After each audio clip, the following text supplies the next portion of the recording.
Hi, this is Andy Filipiuk in Toronto for the week of August the 13th. The situation in Turkey continues to deteriorate, and as of the time of this filming, the currency is now down close to 50% against the US dollar just this year alone. Now, this situation is not surprising, as this typically happens at the end of every economic cycle, where during the good times emerging markets borrowed in US dollars, and then when the Federal Reserve in the US starts to tighten, money starts to flow out of these emerging markets. And in Turkey, it has been a disaster, largely because of the political situation really not helping the economic situation. Now, this has the real risk of spreading, and the most vulnerable are the Italian banks. The Italian banks have lent a lot of money to Turkey, and they also, as I've mentioned in previous videos, borrowed close to $1 trillion in cash from the German central bank, the Bundesbank, to make up for the deposit flight from the Italian banks.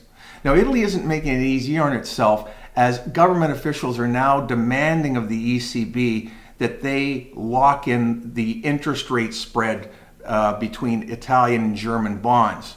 Now, when they created the euro, one of the things they didn't do was combine the bond market. So you use the same currency, but each country has a different cost of capital. And when the ECB slows or stops their quantitative easing, Italian bond yields could explode. So this whole crisis is beginning to get more and more out of hand. The only real solution is to throw more money at the problem. The last crisis, $15 trillion of money was created by the central banks.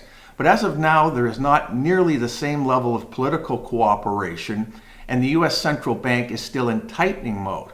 So investors have to be very, very careful here, because the stock market rise was due largely to this massive credit creation. Well, this is starting to change. Thanks for watching.